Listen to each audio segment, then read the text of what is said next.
اعوذ باللہ من الشیطان الرجیم پناہ مانگتا ہوں میں اللہ کی شیطان مردود سے۔ بسم اللہ الرحمن الرحیم شروع اللہ کا نام لے کر جو بڑا مہربان نہایت رحم والا ہے۔ حامیم تنزیل الكتاب من اللہ العزیز الحکیم ان فی السماوات والارض لآیات للمؤمنین وفی خلقکم وما يبث من دابة آیات لقوم يوقنون واختلاف الليل والنهار وما أنزل الله من السماء من رزق فأحيا به الأرض بعد موتها وتصريف الرياح آيات لقوم يعقلون۔ حامیم، اس کتاب کا اتارا جانا اللہ کی طرف سے ہے جو غالب ہے، دانا ہے۔ بے شک آسمانوں اور زمین میں ایمان والوں کے لیے اللہ کی قدرت کی نشانیاں ہیں، اور تمہاری پیدائش میں بھی اور جانوروں میں بھی جن کو وہ پھیلاتا ہے یقین کرنے والوں کے لیے نشانیاں ہیں،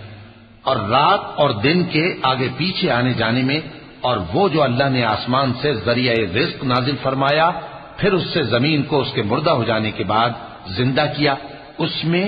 اور ہواؤں کے گردش دینے میں عقل والوں کے لیے نشانیاں ہیں۔ تلك آیات اللہ نتلوها علیک بالحق فبأي حدیث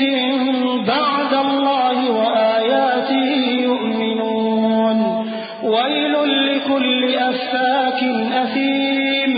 يسمع آیات اللہ تتلى عليه ثم يصر مستكبرا كأن لم يسمعها فبشره بعذاب أليم وإذا علم من آياتنا شيئا اتخذها هزوا أولئك لهم عذاب مهين من ورائهم جهنم ولا يغني عنهم ما كسبوا شيئا ولا ما اتخذوا من دون الله أولياء ولهم عذاب عظيم۔ یہ اللہ کی آیتیں ہیں جو ہم تم کو سچائی کے ساتھ پڑھ کر سناتے ہیں، تو یہ اللہ اور اس کی آیتوں کے بعد کس بات پر ایمان لائیں گے؟ ہر جھوٹے گناہگار پر افسوس ہے کہ اللہ کی آیتیں اس کو پڑھ کر سنائی جاتی ہیں تو ان کو سن تو لیتا ہے مگر پھر غرور سے ضد کرتا ہے کہ گویا ان کو سنا ہی نہیں۔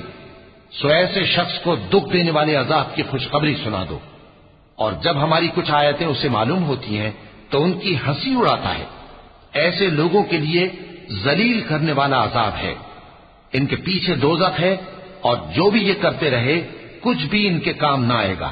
اور نہ وہی کام آئیں گے جن کو انہوں نے اللہ کے سوا معبود بنا رکھا تھا، اور ان کے لیے بڑا عذاب ہے۔ هذا هدى والذين كفروا بآيات ربهم لهم عذاب من رجز أليم۔ یہ ہدایت کی کتاب ہے، اور جو لوگ اپنے پروردگار کی آیتوں سے انکار کرتے ہیں ان کو سخت قسم کا درد دینے والا عذاب ہوگا۔